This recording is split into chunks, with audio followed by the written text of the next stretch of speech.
Imagine a time when the veil between the worlds of the living and the dead is at its thinnest. This is the essence of Samhain, a momentous holiday deeply rooted in pagan culture. As the leaves change and the air cools, the significance of Samhain becomes apparent. It marks the end of the harvest season, a time of abundance and gratitude. But more than that, it signals the onset of winter, the season of introspection and inner growth. Samhain, however, is not just about the changing of the seasons. It is a time when the supernatural is believed to be at its most potent. Spirits, it is said, can cross into the world of the living with ease during this period. The living can commune with the dead, seeking wisdom, guidance, and perhaps a bit of closure. But where does this fascinating tradition originate? Let's delve into the ancient roots of Samhain. Our journey takes us back to the ancient Celts, who lived over 2,000 years ago. In the misty realms of history, the Celts, a collection of tribes with a common linguistic and cultural background, held sway over vast territories across Europe. Among the many rich traditions they left us, Samhain stands out as a testament to their profound connection with nature and the spiritual world. Samhain, pronounced as Samhain, marked the end of the harvest season and the onset of winter, or the darker half of the year. It was a time of both celebration and caution, a time when the Celts believed the veil between our world and the other world was at its thinnest, allowing spirits, both benign and malevolent, to cross over. To the Celts, these spirits were not mere figments of imagination, but real entities with the power to influence their lives. As such, they developed intricate rituals to appease the spirits and ward off any potential harm. Bonfires, a significant element of these rituals, were lit to mimic the sun and hold back the darkness, offering warmth and light to the friendly spirits and warding off those with harmful intentions. Alongside these protective measures, the Celts celebrated the abundance of the harvest, sharing a communal feast of autumnal produce. They prepared for the hard winter months ahead, storing food and ensuring their homes were ready to face the cold. But despite the serious undertones, Samhain was also a time of joy and community. Storytelling, games, and divination rituals made up a significant part of the festivities, allowing the Celts to find joy amidst the encroaching darkness and to look forward to the promise of a new beginning after winter. With the passage of time, the celebration of Samhain evolved and absorbed influences from other cultures, each adding their own layers to this rich tapestry of tradition.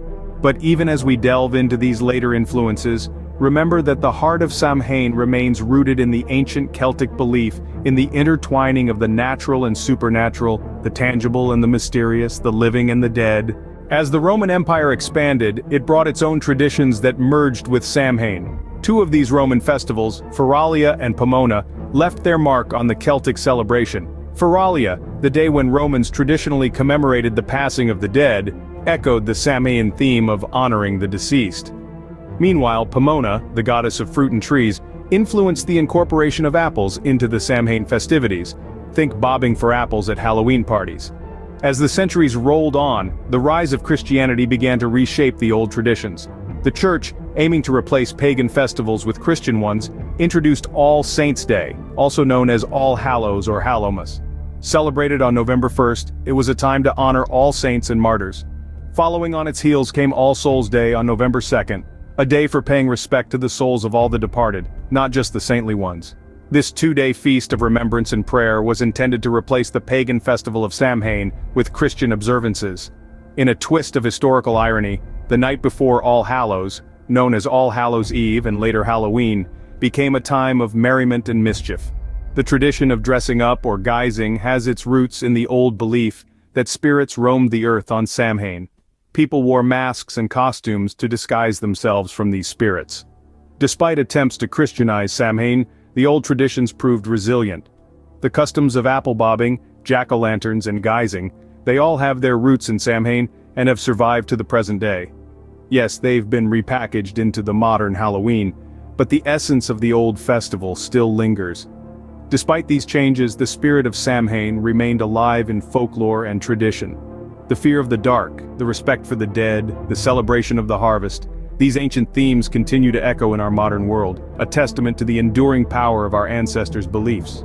Fast forward to the 20th century, a time of renewed interest in ancient traditions. As we bring our journey through time into the modern era, we find a resurgence of old customs, a revival of the forgotten.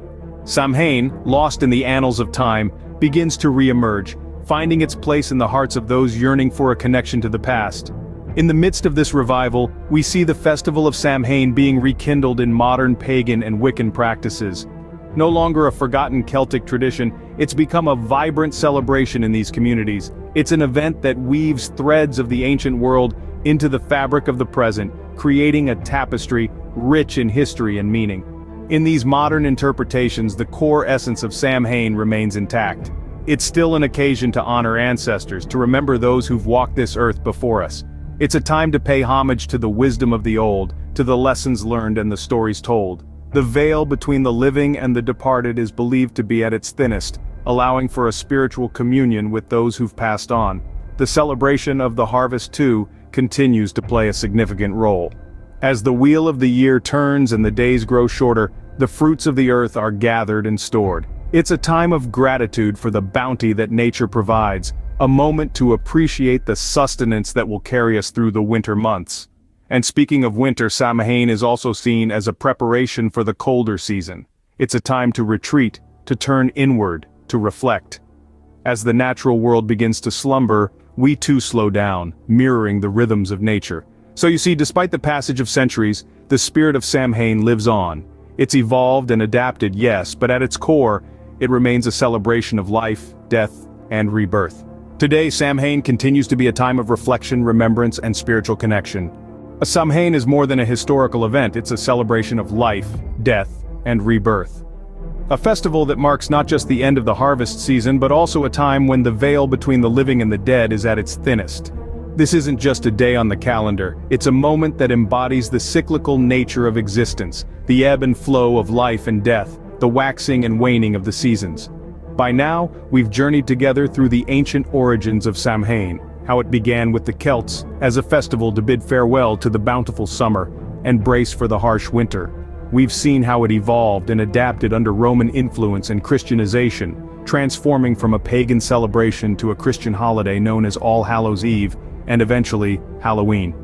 We've also witnessed its modern revival, where it has reclaimed its roots and once again resonates with its pagan heritage. Today, people from all walks of life, whether they identify as pagans or simply harbor a fascination for this ancient festival, celebrate Samhain in their unique ways. Some light bonfires as the Celts did, while others set a place at their dinner table for the spirits of the departed, honoring those who came before us. But the essence of Samhain is not just found in its history, or its traditions, or even its symbols, it's found in the very heart of what it celebrates: the cyclical nature of life. It's a reminder that death is not an end, but a part of the journey. That winter with its long nights and bare trees will give way to spring, to new life and new beginnings. From its ancient Celtic origins to its modern pagan revival, Samhain remains a testament to the enduring human fascination with the mysteries of life, death, and the changing seasons. It's more than a festival, it's a celebration of the continuous cycle that is life. A cycle that we are all a part of.